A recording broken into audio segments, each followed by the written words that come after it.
دادی جان کے کمرے سے واپس آتے وہ مسلسل خود کو کوس رہی تھی۔ اس نے آسمان کو کال کرنا چاہی لیکن وہ اٹھا بھی نہیں رہا تھا۔ پھر اچانک اس نے فون ہی بند کر دیا تھا۔ اس کی سم پہ اس کے کئی میسج کر دیے تھے لیکن وہ کوئی جواب نہیں دے رہا تھا۔ اس کو خاموشی کی مار مار رہا تھا۔ سردی بڑھتی جا رہی تھی اور رات کی گہرائی بھی۔ اسے آسمان کی فکر ستائے جا رہی تھی، جانے وہ کہاں ہوگا۔ آپ یہاں کیوں بیٹھی ہیں؟ گل کو باہر لاؤنج میں بیٹھے دیکھ عماد پوچھتا ہوا ساتھ ہی بیٹھ گیا۔ خیام کی فکر ہو رہی تھی۔ اس کی جانب دیکھتی وہ بولی تھی، آپ واپس جائیں گے؟ میں ادھر چلا جاؤں گا اور آپ دی جان دعا کے ساتھ یہیں پر رات رہ لیں، پھر صبح ناشتے کے بعد گھر جانا ہے۔ وہ ٹیک لگاتا اس کے چہرے کو نظروں کے اثار میں لیتا کہنے لگا۔ سنہری بالوں کی چٹیاں بنائی ہوئی تھی جو ابھی آگے آتی اپنے جلوے دکھا رہی تھی۔ لبوں پہ ہلکی سی سرخی چھائی ہوئی تھی۔ ناک میں پہنا چھوٹا سا ہیرا اسے کسی جسارت پہ اکسا رہا تھا۔ دی جان کی ایک بار ڈانٹ کے بعد وہ ہمیشہ اس کے لیے سجی سبری سی رہتی تھی، ہمیشہ چہرے پہ ایک رونق چمک سے لیے پھرتی تھی۔ آج بھی وہ الگ ہی سبب پیش کر رہی تھی جو عماد کے لیے مشکل کام سر انجام ہو رہا تھا، لیکن ہلکی سی تھکن کے آثار بھی نظر آ رہے تھے۔ آپ کی طبیعت ٹھیک ہے؟ آنکھوں میں جھانکتے وہ سوال کرنے لگا۔ جی ٹھیک ہے، بس دل گھبرا سا رہا تھا۔ وہ ہلکے سے مسکرا کے بولی جبکہ عماد کی نظریں ہنوز اسی پہ جمی ہوئی تھی۔ رات رہ لیں گی میرے بغیر؟ وہ تھوڑا قریب کھسکا تھا اور اس کا ہاتھ پکڑے پوچھنے لگا۔ اس کے پوچھنے پہ وہ خوبصورتی سے ہنس دی۔ جی، بغیر دیکھے وہ اطراء کے جواب دینے لگی جس میں عماد کے لبوں پہ تبسم بکھر گیا۔ لیکن میں نہیں۔ اس کے کان کے قریب جھکتا پیار سے سرگوشی میں بولا تو گل زیر لب مسکاتی ہوئی سر جھکا گئی۔ یہ رومانس کہیں اور جا کے کرو، میری اکیلی بیگم یہاں رہتی ہے، کہیں خراب نہ ہو جائے۔ اچانک پیچھے سے آتی آواز پہ گل کے ساتھ ساتھ عماد نے بھی ہڑبڑا کے پیچھے بائیں جانب دیکھا جہاں وہ کمرے سے نکلا تھا۔ اس کے پیچھے ہی حیام تھی جو اس کی بات پہ افسوس کرتی رہ گئی۔ جہانگیر خان، تمہیں پتا ہے تمہارا علاج ہونے والا ہے؟ گل اس کو جیسے یاد دلانے لگی۔ جی، بخوبی اس بات سے واقف ہوں ماں بدولت، لیکن خوشخبری یہ ہے کہ میری زوجہ ہی یہ ذمہ داری سر انجام دینے کو تیار ہے۔ جہانگیر مزے سے کہتا حیام کا ہاتھ پکڑے سامنے لایا تو گڑبڑا کے عماد اور گل کو دیکھنے لگی جیسے جہانگیر کی اس حرکت پہ وہ شرمندہ ہو۔ اس کے سامنے آنے پہ گل نے سوالیہ نظروں سے حیام کو دیکھا کہ کیا واقعی تم اس کا علاج کرو گی؟ یہ لا علاج ہے، وہ جلے دل سے دانت پیستے ہوئے بولی کہ عماد کے ساتھ ساتھ گل کا کہکا بے ساختہ تھا۔ اس کے الفاظ سنتے جہانگیر نے جس طرح منہ بنا کے حیام کو دیکھا اس پہ حیام کو بھی ہنسی آنے لگی۔ کہاں جا رہے ہیں آپ دونوں؟ عماد نے دونوں کو ساتھ دیکھتے پوچھا۔ کہیں نہیں، کچن تک جا رہے تھے کچھ کھانے کو دیکھنے۔ جہانگیر بتاتا ہوا کچن میں چلا گیا تو حیام گل کے پاس ہی رک گئی بیٹھنے۔ کیسی ہو اب؟ عماد بھی کچن میں جہانگیر کے ساتھ ہی چل دیا تو وہ دونوں صوفے پہ بیٹھ گئی۔ میں ٹھیک ہوں اب، تب تھوڑا سا ٹینس ہو گئی تھی میں، لیکن اب سب ٹھیک۔ وہ مسکراتی ہوئی بتانے لگی کہ گل اس کے لیے پریشان نہ ہو۔ یہ تو اچھا ہو گیا۔ جہانگیر کی یہ عادت بہت اچھی ہے، جلدی وہ انسان کو سمجھ جاتا ہے اور بات کو واضح کر دیتا ہے۔ گل نے نظریں کچن کے دروازے کی طرف کرتے نرمی سے کہا تو حیام کے دل نے اس بات کی گواہی دی کہ ایسا ہی ہے۔ وہ بات کو سمجھ کے اگلے انسان کو اچھے سے مطمئن کرتا سمجھا دیتا تھا کہ انسان اپنی پریشانی ہی بھول جاتا تھا۔ ٹھیک ہے، ٹھیک کہا، وہ بظاہر اتنا ہی بول سکی۔ اگر ابھی دی جان اٹھ گئیں تو ہم دونوں کی کلاس لگ جائے گی کہ ہمارے۔ حیام کچھ سوچتی ابھی کہہ ہی رہی تھی کہ پیچھے سے کڑک آواز پہ وہ دونوں بیک وقت چونکی۔ کچھ شرم آندی ہے یا نہیں؟ شوہر باورچی خانے نے تے خود اتھے بیٹھی گپے ہانک رہی ہے۔ دی جان سختی سے بولتی اپنی چھڑی کا سہارا لیتی ان کے پاس آئیں تو دونوں اپنی اپنی جگہ سے اٹھ کھڑی ہوئی۔ دی جان، بس جا ہی رہی تھی ہم۔ حیام شرمندہ ہوتی کہنے لگی تو دی جان نے سخت گھوریوں سے نوازا۔ وہ دونوں زن مریدی تے ریکارڈ توڑن تے لگے نے۔ یہ اچھی لگتی ہے مجھے، یہ لینگویج پتہ نہیں کون سی ہے، آئی گیس پنجابی ہے۔ دی جان نے وہیں کھڑے کھڑے دونوں شوہر حضرات کو بھی سنایا جس پہ حیام تو نہیں البتہ گل ہلکا سا مسکرا دی۔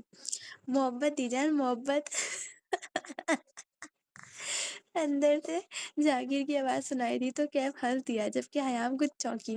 محبت اپنی جگہ لیکن گھرداری کرتے عورت ہی اچھی لگتی ہے، انہوں نے نرمی سے کہا تو دونوں نے اس بات پہ سر ہلایا۔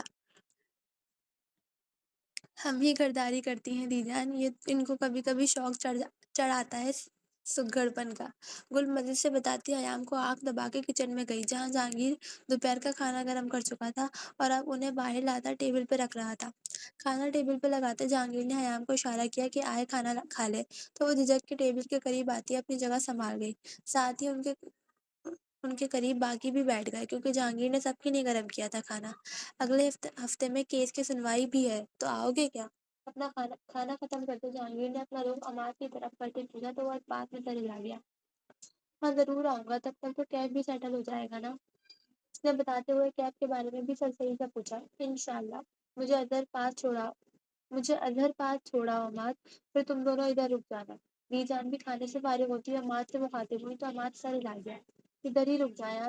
حیام نے اس کو روکنے کا کہا تو انہوں نے بتایا کہ وہ کیب کے پاس رہنا چاہتی ہے، پھر کل چلے جانا ہے، تو کچھ دن اس سے دور رہیں گی، تبھی وہ کیب کے پاس جانا چاہ رہی تھی۔ اس پہ حیام خاموش ہو گئی۔ لیکن اگلی دفعہ آپ ہمارے پاس رکیں گی۔ حیام کو خاموش پا کے جہانگیر نے سنجیدگی سے کہا تھا، اس گھر میں نہیں آنا میں، کوئی اچھا سا گھر ہو تب۔ انہوں نے بھی نروٹے پن سے جواب دیا تو جہانگیر سر کو خم دے گیا۔ میں ایک غریب آدمی ہوں، نیا گھر نہیں خرید سکتا۔ وہ بھی دو بدو جواب دیتا نخرے دکھانے لگا، جس پہ دی جان کے ساتھ ساتھ حیام بھی اس کو عجیب نظروں سے دیکھنے لگی۔ چلو مجھے چھوڑا، دی جان کھڑی ہوتے ہوئے بولی اور گل کو شال لانے کو کہا۔ خیر ہے، آج موڈ آف لگ رہا ہے جناب کا۔ احتسام جب سے گھر واپس آیا تھا تب سے صنم کے موڈ کو نوٹ کر رہا تھا۔ وہ چپ چپ سی سنجیدہ دکھائی دے رہی تھی، تبھی وہ پوچھے بنا نہ رہ پایا۔ مجھے آپ سے بات کرنی ہے احتسام۔ وہ سنجیدگی سے اس کے پاس بیٹھتی کہنے لگی، جب احتسام گہرا مسکرایا۔ اس کی مسکان صنم کو حیرت میں ڈال گئی کہ کیوں بے وقت مسکرایا، لیکن اگلے ہی پل صنم اس کی وجہ بھی جان گئی، جب ہمیشہ کی طرح وہ اپنا جملہ کہنے لگا۔ ہائے صنم جان، یہ احتسام کہنا، وہ بھی آپ کے لبوں سے ادا ہونا گھائل کر گیا۔ وہ دلکشی سے کہتا اس کو ایک ہی جس میں بہت قریب کر گیا کہ وہ جو اس کی بات میں مسکرانے والی تھی ایک دم سٹپٹا اٹھی۔ میری بات سن لے پہلے، اس سے فاصلہ بناتے وہ پیچھے ہٹنے لگی جب وہ آنکھیں دکھانے لگا۔ ادھر ایسے ہی بتاؤ۔ وہ مزے سے اس کے بالوں کو چھیڑتے ہوئے بات شروع کرنے کی اجازت دینے لگا۔ کچھ دنوں سے دیوا مسلسل آ رہی ہے آپ کے غیر موجودگی میں، اور آج حد ہی ہو گئی۔ اس نے نشہ کیا ہوا تھا، عجیب سی کراہیت ہو رہی تھی مجھے اس سے۔ پھر میں نے تھپڑ مار دیا اسے۔ وہ سنجیدگی سے بولی وہ سنجیدگی سے اسے بتانا شروع ہوئی تو وہ غور سے سننے لگا۔ جب آخری بات پہ وہ حیرت سے اس کو دیکھنے لگا، جو معصومیت سے اب اس سے پوچھ رہی تھی کہ کیا اس نے ٹھیک کیا؟ تم نے واقعی اسے تھپڑ مارا؟ وہ حیرت کی زیادتی سے پوچھنے لگا، جس پہ آنکھیں مٹکاتی ہوئی اس بات میں سر ہلانے لگی۔ ہاں، وہ مجھے زبردستی گھسیٹ رہی تھی، اوپر سے وہ ہوش میں نہیں تھی تو مجھے مارنا پڑا۔ اب وہ مجھے دھمکی دے کے گئی ہے کہ وہ مجھے دیکھ لے گی، آپ سنبھال لیں گے نا سب؟ وہ چاہت سے اسے دیکھتی مکھن لگانے لگی کہ وہ منہ بناتا اسے گھورنے لگا۔ اگر دیبا اپنے باپ کو جا کے بتا دیتی تھی کہ اس کی بیوی نے ایسا کیا ہے تو وہ لازماً سارے خاندان کے سامنے اس کے جھنڈے گاڑنے والے تھے، لیکن وہ اب یہ بھی جانتا تھا کہ دیبا بری صحبت میں ہے۔ جو آج صنم نے بتایا وہ واقعی حیران کن تھا کہ وہ نشے میں تھی۔ اب سنجیدگی سے اسے اکبر اعظم سے بات کرنا ہوگی، ورنہ وہ واقعی کچھ اپنے ساتھ برا کر دے گی۔ تم کہاں جا رہی ہو؟ اپنے قریب سے صنم کو اٹھتا دیکھ وہ ہوش میں آتا اسے واپس اپنے قریب کھینچتا پوچھنے لگا۔ میں کہیں نہیں، بس اپنی جگہ پہ جانے لگی تھی۔ وہ بتانے لگی تو احتسام سکون سے مسکراتا نیم دراز ہوا۔ تمہاری جگہ یہاں ہے اور میرا سکون بھی۔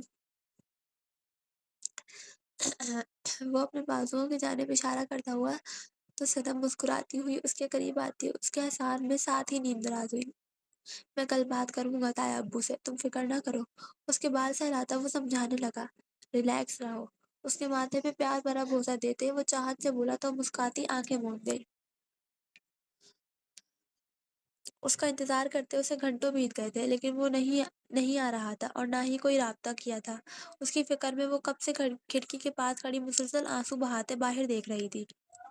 2 بار دادی جان نے کھانے کا پیغام بھیجا تو وہ نہیں آئی، یہ کہہ گئے کہ اسے بھوک نہیں ہے، اطفال جب آئیں گے ان کے ساتھ کھا لے گی، لیکن وہ تو آ ہی نہیں رہا تھا۔ کھلی کھڑکی ہونے کے باعث کفاتی کوئی سردی اندر کمرے میں آ رہی تھی۔ بنا شال کے، بغیر کسی چیز سے خود کو لپیٹے وہ خود سے بے پرواہ بنی کھڑی تھی کہ سرد ہوائیں اس سے ٹکرا رہی تھی۔ اچانک دروازہ کھلنے کی آواز پہ وہ چونکی، گردن گھما کے دیکھا تو دشمن جان اندر داخل ہو رہا تھا۔ اس پہ غلط نظر ڈالے بنا ہی وہ دروازے کو لاک کرتا ہوا کمرے میں موجود دائیں جانب صوفے پہ آ کے بیٹھ گیا۔ زوفا اس کو دیکھ کے خوشی سے تڑپ کے اس کی جانب بڑھی، لیکن وہ انجان بنتا بے مہر اٹھا اور جا کے بات میں بند ہو گیا۔ کمرے میں بڑھتی ہوئی سردی کو زوفا نے اب محسوس کیا تھا۔ سردی سے کپ کپاتی ہوئی وہ جلدی سے کھڑکی بند کرتی ہوئی کمرے میں موجود ہیٹر کو آن کرنے لگی۔ خود کو سنبھالتی وہ بیڈ پہ بیٹھ کے اس کا انتظار کرنے لگی۔ جب وہ فریش ہو کے نیچے چینج کرتا واپس آیا تب بھی زوفا اس کے لیے کھڑی ہو گئی۔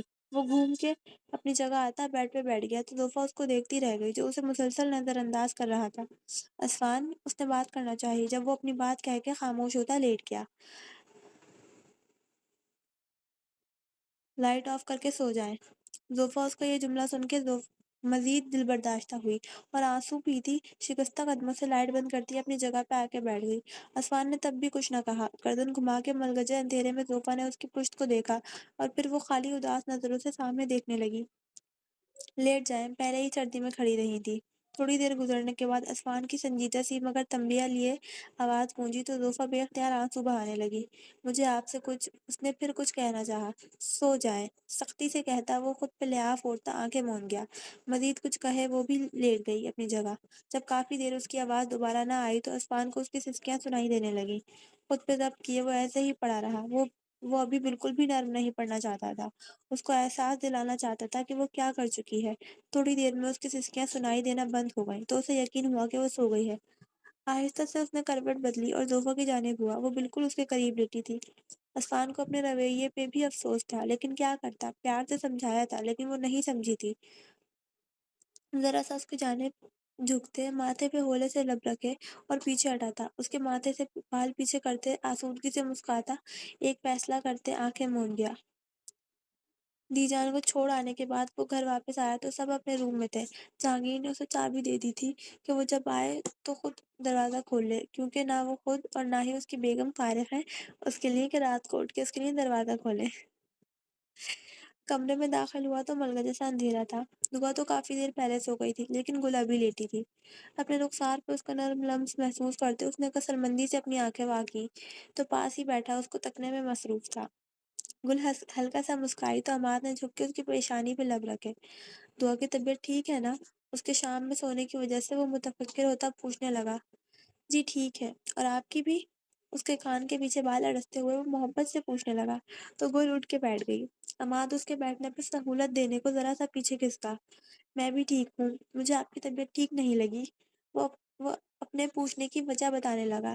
شاید سفر کی وجہ سے ایسا ہو کہ تھکان فیل ہوئی ہو میرے چہرے پہ، تھوڑا تھک گئی تھی میں۔ اس کے کندھے پہ سر رکھتے بتانے لگی تو عماد نے بالوں پہ بوسہ دیا۔ یہ کس ٹائم اٹھ گئی ہیں؟ اپنے پیچھے آہٹ محسوس ہونے پہ گل نے مڑتے دیکھا تو دعا اٹھ کے بیٹھی سمجھنے کی کوشش کر رہی تھی کہ وہ کہاں موجود ہے۔ ماما، وہ پریشانی سے اپنی ماں کی جانب آئی جو خود اس کو اس وقت جاگتے دیکھ حیران پریشان تھی۔ چلو سو جاؤ، اس کو تھبکتے گل دوبارہ سے لیٹنے لگی۔ لیٹتی سلانے لگی لیکن اب کہاں وہ سونے والی تھی، وہ اپنی نیند پوری کر کے اٹھ چکی تھی۔ دعا سو جاؤ اب، اس کے مسلسل نخرے دیکھتے اب کی بار وہ سختی سے بولی تو دعا اس کا بازو جھٹکتی عماد کے پاس چلی آئی جو دوسری جانب لیٹے ماں بیٹی کو دیکھ رہا تھا۔ دعا کے اس طرح کرنے پہ گل نے بے بسی سے عماد کو دیکھا تو وہ ہنس دیا۔ عماد نے اس کو حوصلہ دیا کہ دعا کو سلا دے گا، وہ خود آرام کرے، جس پہ وہ مشکور نظروں سے دیکھتی سونے کی تیاری کرنے لگی، جبکہ آدھی رات تک دعا عماد کو تنگ کرنے کا کام سر انجام دیتی رہی۔ صبح ان کو واپسی کے لیے نکلنا تھا اور عماد کو ڈرائیو کرنا تھا۔ نیند اس کی بھی ضروری تھی لیکن کیا کرتا، بیٹی کے ساتھ بھی تو کھیلنا تھا نا، ورنہ وہ ناراض ہو جاتی۔ صبح ہوتے ہی باقی سب تو نکل گئے تھے واپس گاؤں کے لیے ناشتے کے بعد۔ جہانگیر کی آج کوئی کلاس نہیں تھی تو وہ ذرا لیٹ سے اٹھنے کا ارادہ رکھتا تھا۔ عماد اور باقی سب کو رخصت کرتے وہ دوبارہ سے سو گیا تھا۔ حیام تب سے اٹھی اپنے یونیورسٹی کے کاموں میں مصروف تھی۔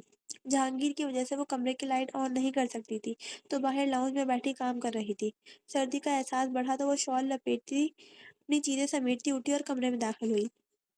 کمرے کا دروازہ کھولا تو کمرے میں موجود نیم اندھیرے نے اس کا استقبال کیا۔ وہ دبے قدموں سے چلتی اپنی سائڈ آئی پھیلا تکیے کو جہاں وہ پھیلا تکیے کو باہوں میں بھیجے سو رہا تھا۔ کمبل اس کے سر تک اوڑھ رکھا تھا جبکہ ہاتھ اس کے کمر سے باہر تھے۔ تبھی اس نے اندازہ لگایا کہ وہ اس کی سائڈ پہ تشریف لے آیا تھا۔ اس کے عجیب اسٹائل میں سونے پہ وہ برا منہ بناتی ہوئی دوسری سائڈ آئی، آہستہ سے کمبل ہٹایا تو حیرت کی زیادتی سے اس کا منہ کے ساتھ ساتھ آنکھیں بھی کھلی کی کھلی رہ گئی۔ یہ کیسا طریقہ ہے سونے کا؟ ایک سائڈ وہ تکیے کو بھیجے ہوئے بے سوچ پڑا تھا، جبکہ دوسری سائڈ اس کے پاؤں آرام فرما رہے تھے۔ ہر کوئی ایسے ہی سوتا ہے گیس، میں خود ایسی سوتی ہوں۔ عاصم سیدھے ہو، میں نے بیٹھنا ہے، جگہ نہیں ہے بیٹھنے کی۔ واپس آتی اس کے چہرے سے کمبل ہٹاتے کندھے کو جھنجھوڑتے ہوئے بولنے لگی۔ وہ 3 بار پکارنے سے بھی جب وہ سیدھا نہ ہوا تو حیام کمرے کی لائٹس آن کر دی اور کمرے میں موجود صوفے پہ بیٹھ گئی۔ سردی تو اب بھی لگ رہی تھی تو آرام سے بیٹھنے کے غرض سے وہ بڑی کبرڈ سے دوسرا کمبل نکال لائی اور صوفے پہ بیٹھتی اچھے سے خود کو لپیٹ کے بیٹھ گئی۔ تھوڑی دیر میں کام کرتے اسے دوبارہ سے نیند آنے لگی۔ سردیوں کی نیند تو ویسے بھی نعمت ہوتی تھی تو ایک افسوس بھری نظر جہانگیر پہ ڈالتے وہ وہیں پہ آہستہ سے لیٹ گئی۔ چند پل میں ہی وہ نیند کی وادی میں کھونے لگی۔ ابھی سوئے اسے 10 منٹ گزرے ہوں گے کہ جہانگیر کی تیز جھنجھلائی ہوئی آواز اس کے کانوں سے ٹکراتی ہوئی نیند میں خلل ڈالنے لگی۔ سخت بدمزہ ہوتے اس نے کروٹ بدلنا چاہی جب اگلے ہی پل اس کی کراہ کمرے میں گونجی۔ کمرے میں پھیلی روشنی کے باعث خود چڑھتا ہوا اپنی آنکھیں کھولتا لائٹس کو روشن دیکھتا آہستہ آواز میں حیام کو بلا رہا تھا کہ لائٹ آف کر جائے۔ جب وہ ایک پکار پہ نہ آئی تو وہ اونچی آواز میں بلانے لگا۔ بدلے میں وہ خود چونک گیا جب اچانک دھڑام سے کسی چیز کے گرنے کی آواز سنائی دی، ساتھ ہی درد بھری کراہ بھی۔ وہ آنکھوں میں حیرت لیے اٹھتا بیڈ کو دیکھنے لگا کہ کیا ہوا ہے، پھر بیڈ کی سائڈز پہ دیکھا تو وہاں بھی کچھ نہیں تھا۔ ابھی وہ نیچے اتر کے کمرے سے باہر جانے کا سوچ رہا تھا کہ دائیں جانب سے سفید کمبل میں ایک وجود اپنی کمر کو تھامتا کھڑا ہوا۔ اس نے غور سے دیکھا تو جامنی رنگ کی شلوار قمیض میں کمر پہ لاپرواہ سی چوٹی جو ناگن کی طرح لہرا رہی تھی، دوپٹہ اس کا صوفے پہ بکھرا پڑا تھا۔ اپنی کمر کو تھامتی وہ یقیناً اس کی زوجہ محترمہ ہی تھی۔ ہائے میری کمر! کمبل کو خود سے دور کرتی وہ ذرا سائڈ پہ جھکی پھر سیدھی ہوئی، جلدی سے مڑی۔ مبادا کسی نے دیکھ تو نہیں لیا، لیکن وہ بڑی موت سے اس کو عجیب نظروں سے تکنے میں مصروف تھا۔ حیام کے دیکھنے پہ اس نے ابرو اکٹھے کیے تو وہ فوراً بدتیسی کی نمائش کرنے لگی۔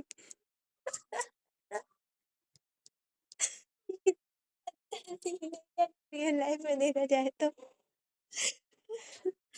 زور سے لگی ہے کیا؟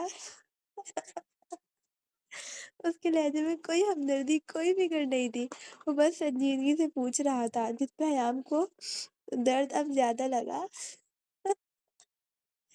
نہیں، وہ بس کمبل گر گیا تھا، اس کے اندر تھی۔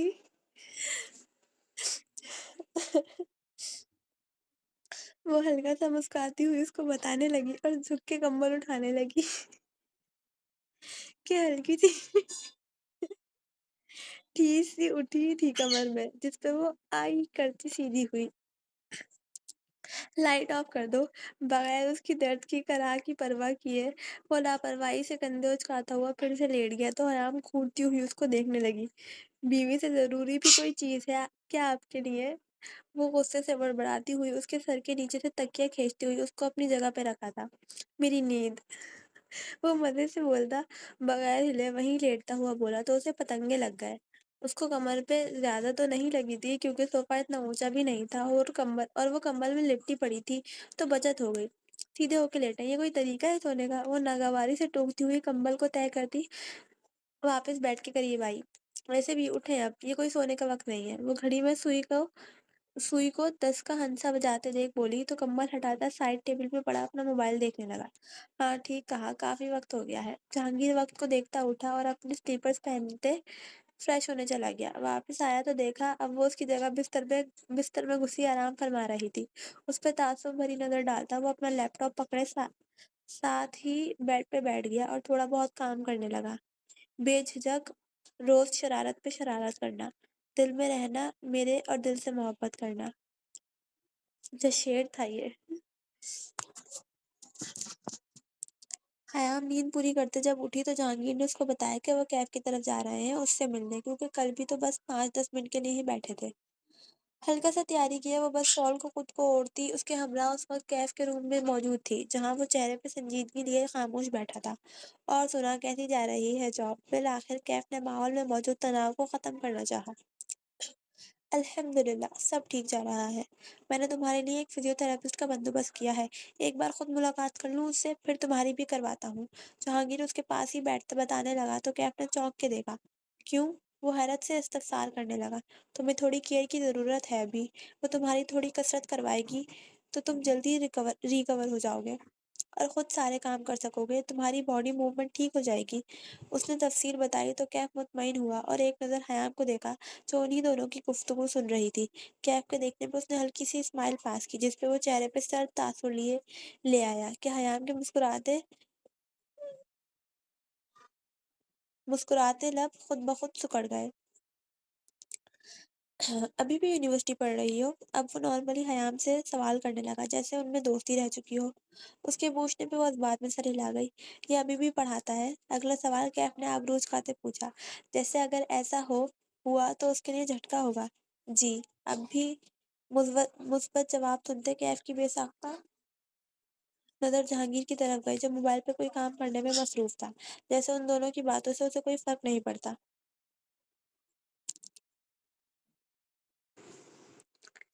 ٹیچر سے شادی؟ کیف کی حیران پریشان آواز گونجی تو جہانگیر نے ناگواریت سے اسے دیکھا۔ کیف، اس نے ٹوکا تو وہ کہکا لگا اٹھا، جبکہ حیام کا منہ بن گیا تھا کہ اب یہ اسے طعنے مارے گا ٹیچر سے شادی کے۔ دیکھو حیام، مجھے ڈرنے کی ضرورت نہیں ہے، جو بھی ہوا اس میں اللہ نے کوئی بہتری چھپائی ہوئی تھی۔ اس کی پہلی بات پہ جہانگیر نے گھور کے دیکھا کہ یہ کون سا طریقہ تھا بات شروع کرنے کا، جبکہ کیف نے اسے نظروں ہی نظروں میں ریلیکس رہنے کا اشارہ کیا۔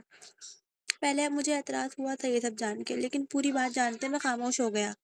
خیر، جہانگیر اچھا لڑکا ہے، تمہیں خوش رکھے گا۔ اب وہ سنجیدگی سے اسے بڑوں کی طرح بات کرتا سمجھا رہا تھا کہ حیام ناسمجھی سے جہانگیر کو دیکھنے لگی۔ بس اس کی دو تین بری عادتیں ہیں، ان کو نظر انداز کر دینا وہ ہم سب نے بھی کی ہوئی ہیں۔ کیف لاپرواہی سے کہتا تعصب سے نظریں پھیر گیا کہ حیام الجھن بھری آنکھوں سے جہانگیر کو تکنے لگی کہ ایسا کیا ہے؟ تم بھی اپنے ذہن میں ایسی کوئی بات نہ لاؤ کہ پہلے تمہاری مجھ سے شادی ہونی تھی تو اب میں تم سے ٹھیک طرح سے نہیں ملوں گا، یا پھر کوئی غلط منصوبے بنا کے دونوں کے درمیان غلط فہمیاں لاؤں گا۔ ایسا کچھ نہیں ہوگا، میں جو کہہ رہا ہوں دل سے کہہ رہا ہوں۔ مجھے تم دونوں کے ساتھ ہونے پہ کوئی اعتراض نہیں، میں خوش ہوں اور خوش رہنا چاہتا ہوں، اور یہ بھی چاہتا ہوں کہ تم دونوں بھی خوش رہو۔ چہرے اور لہجے میں بلا کی سنجیدگی لائے آرام اور سکون سے اس نے اپنی بات کہتا جا رہا تھا اور وہ بہو سے اسے سنتی جا رہی تھی۔ حیام کو ابھی وہ واقعی جہانگیر کا جڑوا لگا تھا، وہی انداز، وہی اسٹائل بات کرنے کا۔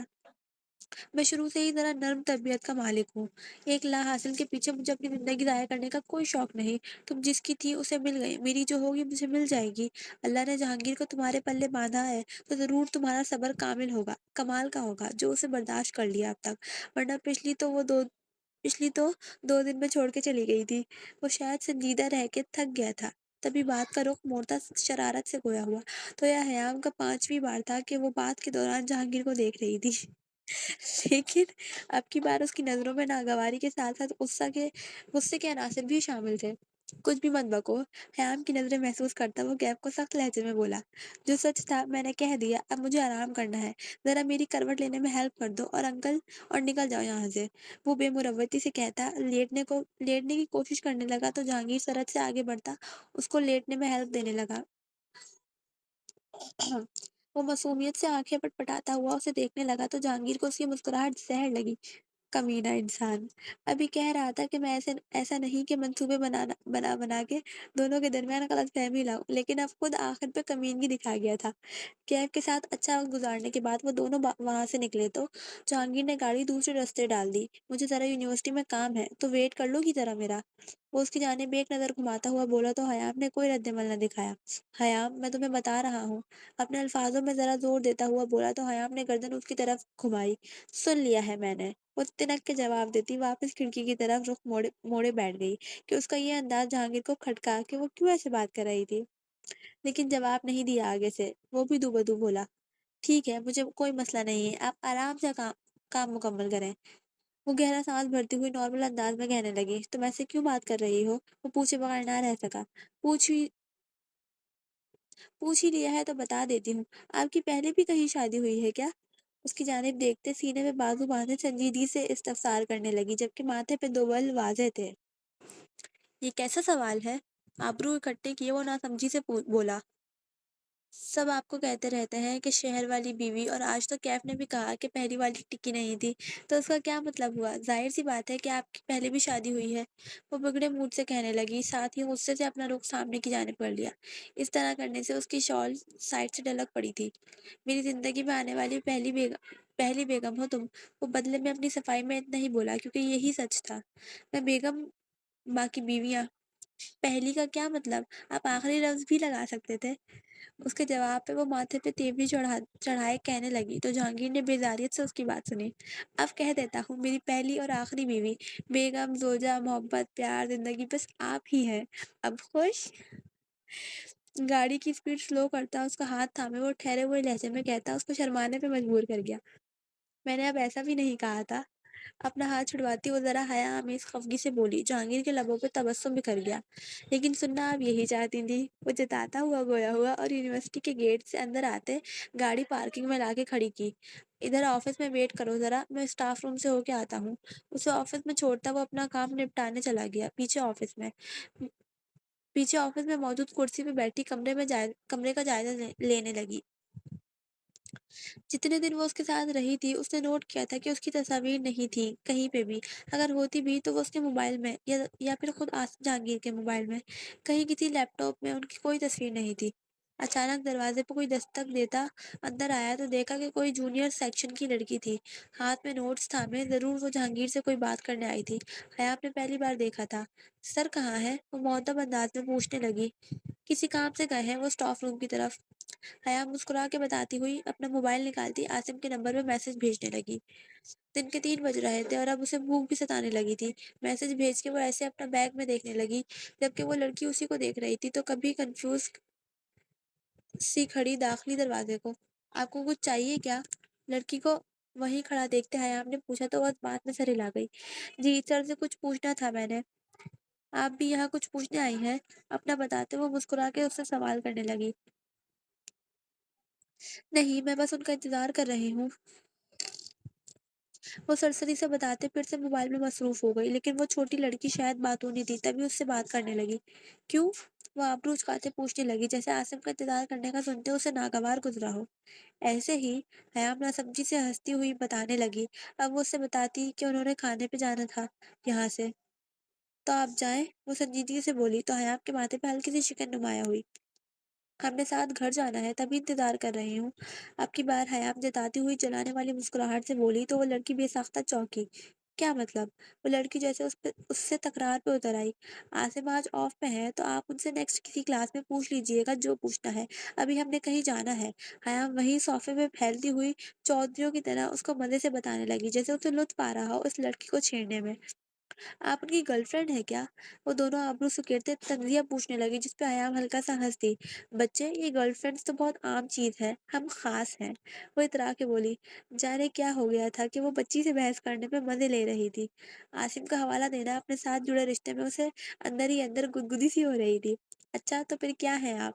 ابھی حیام اس کو مزید تپانے کو کوئی جواب دیتی تبھی جہانگیر آفس میں داخل ہوا۔ آتے ہی وہ حیام سے مخاطب ہونے لگا تھا جب اپنی اسٹوڈنٹ کو دیکھتے وہ خاموش ہو گیا۔ وہ لڑکی جہانگیر کو دیکھتی جلدی سے ایکسکیوز کرتی اس کے پاس آئی اور اپنی بک آگے کرتی کچھ پوچھنے لگی۔ جہانگیر اس کو 1 منٹ کہہ کے اپنی چیئر پہ بیٹھا اور ٹیبل کا ڈرار کھولتے وہاں سے کچھ پیپر نکال کے اسے دیا اور ذرا فاصلے پہ اس کو سمجھانے لگا۔ حیام جلتے کرتے ان دونوں کو دیکھ رہی تھی اور ساتھ ساتھ اس لڑکی کو دل ہی دل میں سنا بھی رہی تھی۔ سر، یہ جو یہاں بیٹھی ہے یہ آپ کی کیا کچھ لگتی ہے؟